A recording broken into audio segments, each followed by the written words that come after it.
ಆ ಕಡೆಯಲ್ಲೂ ಕೂಡ ಹಬ್ಬದ ವಾತಾವರಣ ಇದೆ. ಸಾಕಷ್ಟು ರೀತಿಯಾದಂಥ ಸಂಭ್ರಮ ಮನೆ ಮಾಡಿದೆ. ಇನ್ನು ರಾಜಧಾನಿಯ ವಿಚಾರಕ್ಕೆ ನಾವು ಬರೋದಾದ್ರೆ ಪ್ರತಿ ಬಾರಿಯೂ ಪ್ರತಿ ಹಬ್ಬ ಅಂತ ಹೇಳಿದ್ರು ವ್ಯಾಪಾರ ವಹಿವಾಟು ಎಲ್ಲವೂ ಕೂಡ ಬಹಳ ಜೋರಾಗಿರುತ್ತೆ. ಈ ಬಾರಿಯೂ ಕೂಡ ಸ್ವಲ್ಪ ಎಲ್ಲದರ ಬೆಲೆನೂ ಕೂಡ ಜಾಸ್ತಿ ಆಗ್ಬಿಟ್ಟಿದೆ. ಹಾಲಿನ ರೇಟ್ ಜಾಸ್ತಿ ಆಗಿದೆ, ಮೆಟ್ರೋ ರೇಟ್ ಜಾಸ್ತಿ ಆಗಿದೆ, ಹಾಗೆಯೇ ಕರೆಂಟ್ ಬಿಲ್ ಜಾಸ್ತಿ ಆಗಿದೆ. ಅದರ ಜೊತೆಗೆ ಹಬ್ಬ ಮಾಡಲೇಬೇಕಾದಂಥ ಅದೊಂದು ಆಚರಣೆ ಆಗಿರೋದ್ರಿಂದ ಮನೆ ಮಂದಿಯೆಲ್ಲ ಕೂತು ಹಬ್ಬ ಸಂಭ್ರಮ ಸೆಲೆಬ್ರೇಷನ್ ಮಾಡಲೇಬೇಕು ಅನ್ನೋದಿರುತ್ತೆ. ಬಟ್ ಹೂವು ಹಣ್ಣು ಕಾಯಿ ಎಲ್ಲದ್ರ ರೇಟು ಕೂಡ ಜಾಸ್ತಿ ಆಗ್ಬಿಟ್ಟಿದೆ. ಸೊ ಇದೆಲ್ಲದರ ನಡುವೆ ಹಬ್ಬ ನಡೀತಾ ಇರೋದು. ಮಾರುಕಟ್ಟೆಯಲ್ಲಿ ಹೂವು ಹಣ್ಣು ತರಕಾರಿ ಸ್ವಲ್ಪ ಮಟ್ಟಿಗೆ ಪರವಾಗಿಲ್ಲ ಅನ್ನೋದನ್ನು ಹೇಳ್ತಾ ಇದ್ದಾರೆ. ಅಂದರೆ ಕಳೆದ ಹಬ್ಬಕ್ಕೆಲ್ಲ ಹೋಲಿಸಿದ್ರೆ ಈ ಬಾರಿ ಪರವಾಗಿಲ್ವಂತೆ. ಹಬ್ಬ ಆಚರಿಸೋಕೆ ಇನ್ನೊಂದು ಕಡೆಯಲ್ಲಿ ಊರಿಗೆ ಜನ ಹೊರಟು ಬಿಟ್ಟಿದ್ದಾರೆ. ಸಿಕ್ಕಾಪಟ್ಟೆ ಟ್ರಾಫಿಕ್ ಜಾಮ್ ಕಿರಿಕಿರಿ ನಿನ್ನೆ ಇತ್ತು. ಇವತ್ತೆಲ್ಲ ರೋಡ್ ಖಾಲಿ ಆಗ್ತಾ ಇದೆ ನೋಡಿ. ಹೊಸ ವರ್ಷ ಯುಗಾದಿಯನ್ನ ಸಂಭ್ರಮದಿಂದ ಸ್ವಾಗತಿಸೋಕೆ ಸಿಲಿಕಾನ್ ಸಿಟಿ ಸಜ್ಜಾಗಿರೋದು. ಭಾನುವಾರ ದೇವಸ್ಥಾನಗಳಲ್ಲಿ ವಿಶೇಷ ಪೂಜಾ ಕಾರ್ಯಗಳನ್ನು ಹಮ್ಮಿಕೊಳ್ಳಲಾಗಿದೆ. ಮನೆಗಳಲ್ಲಿ ಬೇವು ಬೆಲ್ಲ ವಿತರಣೆ ಆಗತ್ತೆ. ಬಿಸಿಲಿನ ತೀವ್ರತೆಯ ನಡುವೆಯೂ ಕೂಡ ನಗರದ ಕೆಆರ್ ಮಾರುಕಟ್ಟೆ ಸೇರಿ ಎಲ್ಲ ವ್ಯಾಪಾರಿ ಕೇಂದ್ರಗಳಲ್ಲಿ ಹಬ್ಬದ ಖರೀದಿ ಜೋರಾಗಿ ನಡೆದಿತ್ತು.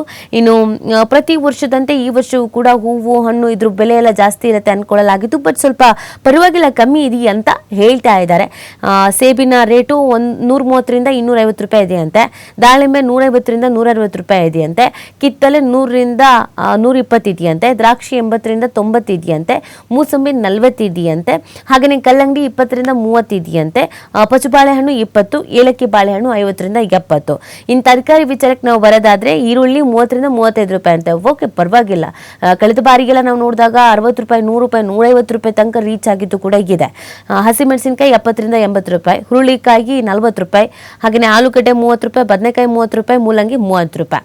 ಇನ್ನು ಹೂವಿನ ವಿಚಾರಕ್ಕೆ ಬರೋದಾದ್ರೆ ಹಬ್ಬ ಅಂದಿದ ತಕ್ಷಣ ನಮ್ಗೆ ಹೂ ಬೇಕೇ ಬೇಕು. ಹೂವಿಲ್ಲ ಅಂತಂದ್ರೆ ಹಬ್ಬನೇ ಅಂತ ಅನ್ಸಲ್ಲ. ಬಟ್ ರೇಟ್ ಜಾಸ್ತಿ ಆಗಿರೋದ್ರಿಂದ ಹೆಂಗಪ್ಪ ಅನ್ನೋದೊಂದು ಪ್ರಶ್ನೆ ಇರುತ್ತೆ. ಬಟ್ ಈ ಬಾರಿ ಹಿಂಗಿದೆ ಅಂದ್ರೆ ಈ ಮಲ್ಲಿಗೆ ಮಗಕ್ಕೆ 1000 ರೂಪಾಯಿಂದ 1400 ರೂಪಾಯಿ ಇದೆಯಂತೆ. ಕನಕಾಂಬರ 800 ರೂಪಾಯಿಗೆ ಕೆಜಿಗೆ.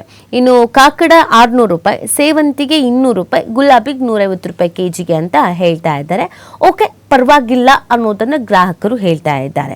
ಇನ್ನು ದಿನಸಿ ಬಗ್ಗೆ ನಾವು ನೋಡೋದಾದ್ರೆ ಯುಗಾದಿಯ ವಿಶೇಷ ಹೋಳಿಗೆಗಾಗಿ ತೊಗರಿಬೇಳೆ, ಬೆಲ್ಲ, ಸಕ್ಕರೆ, ಎಣ್ಣೆ ಸೇರಿ ಇತರೆ ದಿನಸಿ ಖರೀದಿ ಜೋರಾಗಿತ್ತು. ಹಬ್ಬದ ಬಳಿಕ ಮಂಗಳವಾರ ವರ್ಷ ತೊಡಕು ಇರೋದ್ರಿಂದ ಗ್ರಾಹಕರು ಈರುಳ್ಳಿ, ಬೆಳ್ಳುಳ್ಳಿ, ಶುಂಠಿ, ನಿಂಬೆಹಣ್ಣು, ಕೊತ್ತಂಬರಿ ಸೊಪ್ಪು, ಪುದೀನ ಸೊಪ್ಪು, ಸೌತೆಕಾಯಿ, ತೆಂಗಿನಕಾಯಿ ಖರೀದಿ ಮಾಡ್ತಾ ಇದ್ದಾರೆ. ಹೊಸತಡ್ಕು ಬೇರೆ ಇದೆ.